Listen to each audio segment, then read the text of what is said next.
Welcome back to basefan.com. We've got a Renault Master. It's a patient transport van. Quite nice on the bodywork on the outside. Obviously Rupert will cover this a bit more in his main walk around video. But just a brief one, just to have a look. We've got a few dings here and there.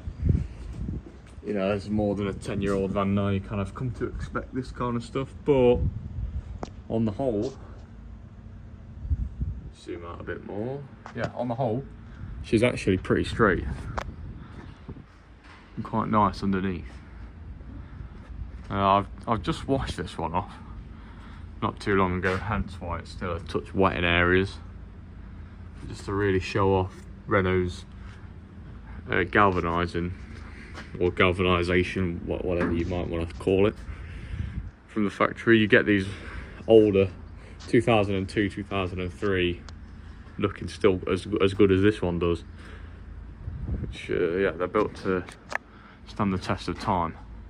This one's got MOT till July and does actually have an advisory for corrosion on rear underside or something along those lines. And this is a normal case of having a ramp on the back that has been installed by the coach builders, in which case this time is Wilka, that is not galvanised. So you get a bit of general corrosion around this sort of area. It's still structurally okay, hence why it was only an advisory, but maybe you want us to brush that back for you and give it a quick underseal or a coating of some description. Just quickly to cut in, this is the sister vehicle. It's not the same one. Obviously there's one letter difference in the reg, but we've had a similar thing with the ramp on this, and we have thoroughly prepped it and undersealed it so that it's not going to cause you any problems in a few years or a few months. So yeah, if you want this work doing, just ask the question. Suspension on the back to squat that back end down.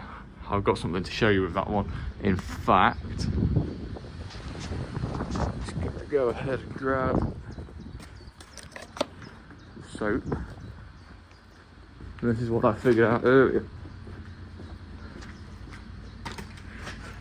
If I go ahead and spray a little bit of that on there,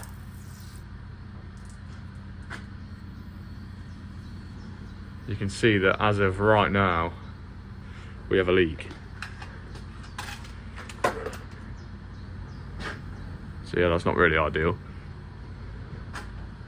It's something that we can address and will address, in fact, as the air suspension keeps going down. But yeah, generally on the whole, you're buying a Renault, you're buying genuine, unwelded goodness with no real rot, apart from maybe the ramp. But the only part of the van that isn't Renault. Tyres wise, we've got Michelin Agilis all around. Good tread on them. Can't quite see the date on that one. But yeah, they look pretty new. Obviously all the information will be in the inspection report. So yeah, there's not a lot to dislike about these vans really. The 2.3 has proven itself to be a really solid engine as well. So if you're after, you know, maybe you run a patient transport private kind of business and you want to add to your fleet, this could be one for that. Or if you want to turn it into a camper van as well, with all the insulation that they have in the back, along with other things like lighting, diesel heaters and the rest, could also be a good option for you there. It's definitely one to consider, how nice it is underneath, as I've just said, and obviously the value for money that you're going to get in the back of the van as well. Yeah, we've sold these for years and there's a reason we keep buying them, because they are good vans. Thank you very much. Goodbye.